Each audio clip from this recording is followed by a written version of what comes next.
Bonjour Bernard, ça va?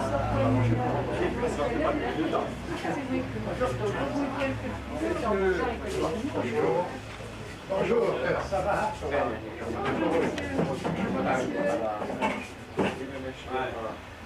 Ah, bah là c'est sympathique là. J'aurais dû dire, mais à la dernière fois, je dois voir ça c'est coincé là. Il y a plusieurs familles. Venez, forcément. Je m'occupe de général.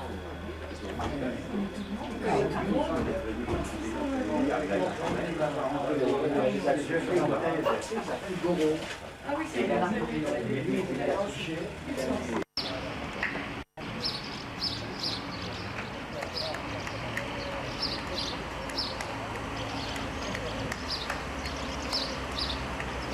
peintre de talent, historien avisé, je dis enfant du pays puisque il a passé une partie de sa jeunesse à Saint-Gervais, où étaient domiciliés ses parents, surtout sa famille maternelle, qui a des racines très profondes dans notre terre d'Auvergne. Et Philippe revient aux sources de temps en temps de sa famille, Madame et Monsieur Gall et leur fils, Madame et Monsieur Bochard, ses beaux-parents, qui sont depuis longtemps. Nous les remercions vivement d'être présents. Nous sommes très honorés qu'ils assistent à cette petite cérémonie neutrale. Je vais terminer mon propos en passant la parole à Philippe, puisqu'il a beaucoup de choses à nous dire. Et je vous avouerai que moi qui le connais bien, il est un tantinet bavard, donc il va pouvoir nous expliquer. Donc, monsieur le maire, monsieur le conseiller général, mesdames, messieurs les conseillers, chers parents, chers amis, voilà bien longtemps que je voulais offrir une œuvre à la mairie, à la commune de Saint-Gervais. Vous savez que mes prédécesseurs peintres, Meryl l'avait fait, je ne sais pas si Baron l'avait fait, mais aimant ce pays, ayant vécu dans ce pays, ayant des attaches, des racines, et puis nous avons une peindre qui est très inspirée de cette campagne, tout à fait normal.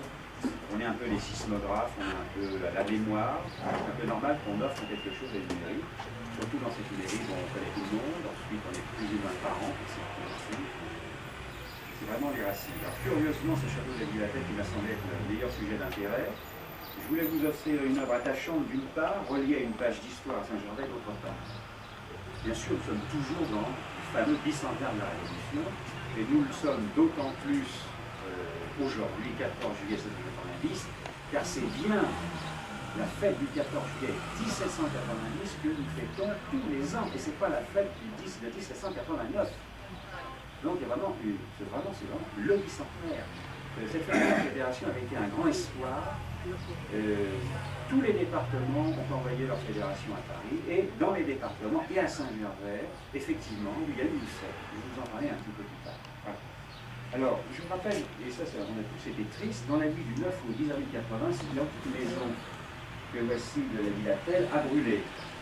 Elle a brûlé, les ruines ont été rasées, dispersées depuis ce funeste sinistre. La ville de Clermont-Ferrand s'est rendue à l'intérieur du site. Une vingtaine d'hectares bénéficient en un étang, 12 disent certains. Quelques années auparavant, la majeure partie du domaine a fait rêver. On s'y est promené. Il y avait une personne, Mademoiselle Lecor, emmenait les enfants. On s'est promené, on a eu des petites balades amoureuses, d'autres sont allés pêcher. Il s'est passé plein de choses à la Ville-à-Telle. Et tout ça, c'est resté dans la mémoire collective. Déjà, lorsqu'elle était debout, elle représentait le symbole des temps révolus de l'ancienne, pour une commune de, je crois, 1440 habitants aujourd'hui.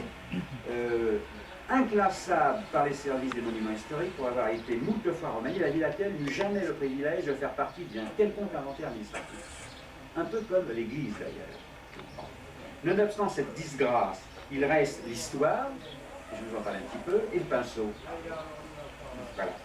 La Ville-à-Telle a appartenu longtemps à des optimates de vieille race, les Maillets, originaires du village de Maillet, originaires donc, du pays de Saint-Gervais, comte de la Ville-à-Telle, baron de Gouttière et de Saint-Julien à Jeunesse. Voilà, ils sont connus à Paris, à la cour, sous ces titres-là. dans des circonstances qui mériteraient une étude particulière. Elle avait échappé de justesse à son démembrement et à sa vente en tant que bien dénigré. Et pourtant, un vieil adage qui courait la campagne voilà quelques décennies laisserait à penser qu'elle avait été bel et bien vendue vers 1780-1795, au moment où la signale ne valait plus rien. En voici la sentence. Une tour de pain a acheté 2 bœufs. 2 bœufs ont acheté le domaine de la Villatelle. Moi, je l'ai entendu par des anciens du côté d'Espinasse, par les Versepuis en particulier. Vente cassée vraisemblablement, puisque les héritiers des Maillets vendirent la Villatelle à M. de Combarel-Cornudet, qui était au XIXe siècle un gaillard la devie qui devait être un grand notaire de Clermont, et au banquier, et qui avait bien sûr des attaches familiales à Saint-Gervais-d'Auvergne, et au banquier Félix Dumoulin, avant d'entrer dans le patrimoine de la famille Revon. Par l'acquisition qu'en fut en 1851 un colonel de grosse cavalerie des cuirassiers, Jean Revon, originaire de Bréon-Haute-Saône, pour y créer un haras, producteur de chevaux destinés à l'armée.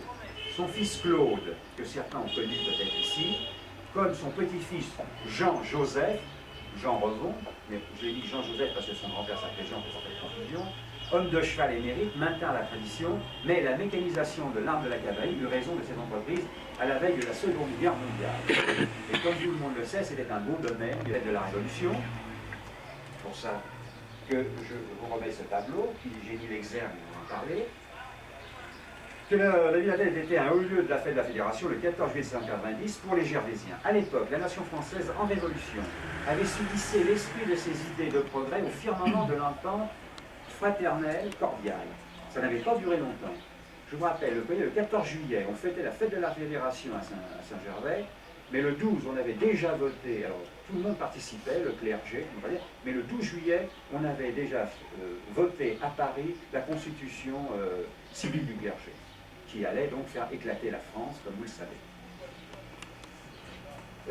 Cette fête consacrée autour de la royauté constitutionnelle, les temps nouveaux de la décentralisation, au moment où l'organisation administrative de la France, en département, en district, on disait alors, et en commune, se mettait en place. À Saint-Gervais, aujourd'hui, on fête en quelque sorte le bicentenaire de la fête de la Fédération.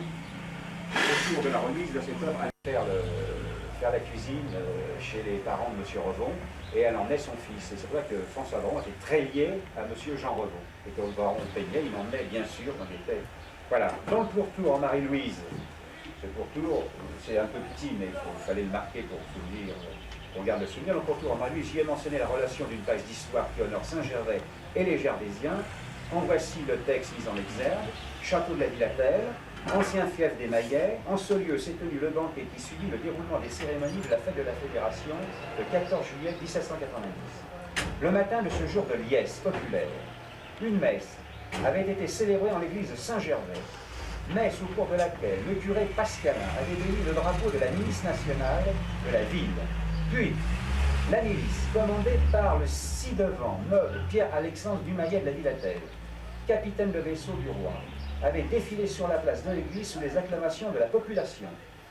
Des discours et des serments de fidélité au roi et à la nation avaient haussé grandement l'envol révolutionnaire des Gervaisiens, médusés par tant de pompe et de magnificence.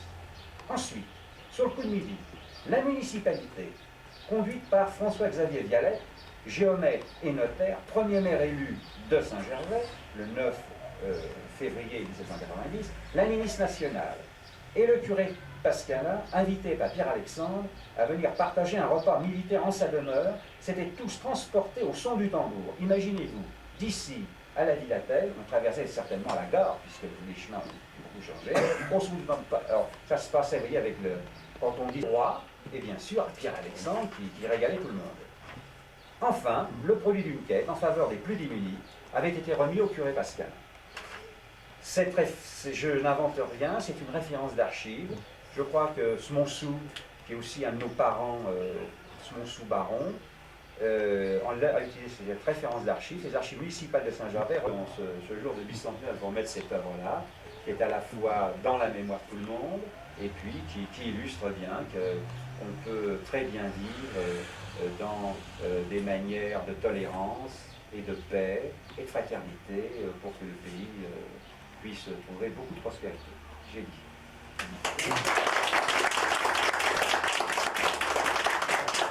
Mon cher Philippe, nous te remercions chaleureusement.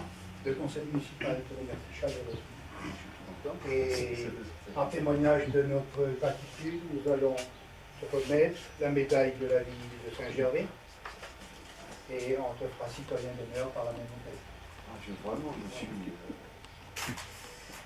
très très ému. Je ne savais pas que Saint-Gervais. Ah, vraiment, pour le.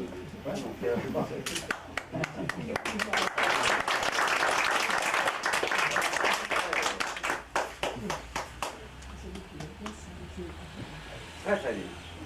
C'est les armes gironnées de Saint-Gervais. Un souvenir. Les armes gironnées de Saint-Gervais était une ville franche. Notre ami Laurienne nous le dira mieux que moi. Il a étudié beaucoup Saint-Gervais. Il étudie également beaucoup Saint-Gervais. Et nous le remercions également pour les articles qu'il veut bien nous préparer pour notre mission municipale. Mais moi j'aimais un vœu, un jour, pourquoi pas, avec le conseil général, parce qu'il faut des sous, bien sûr, avec une petite partie.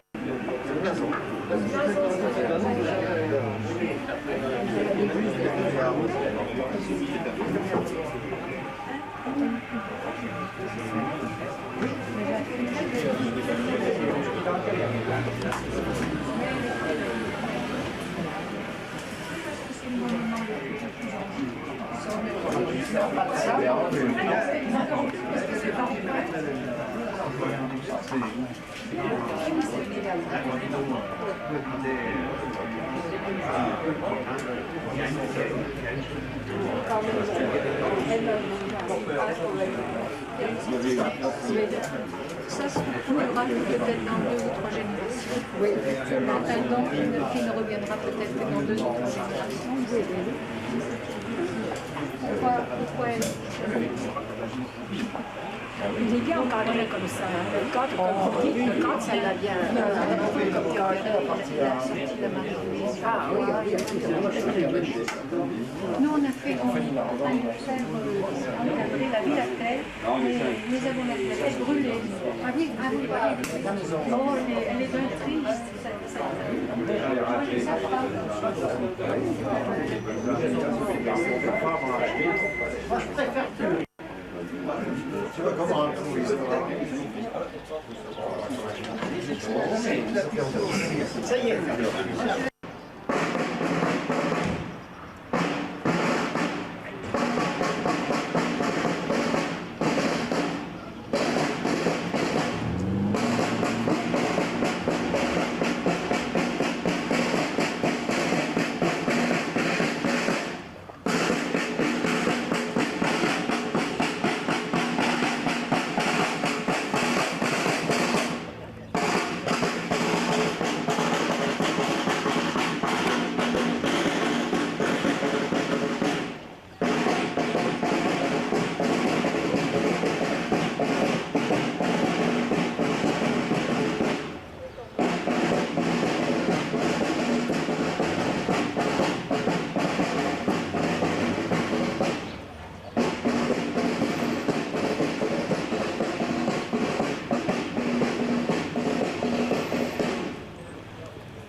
Un vin d'honneur offert par la municipalité sera servi à la salle d'été.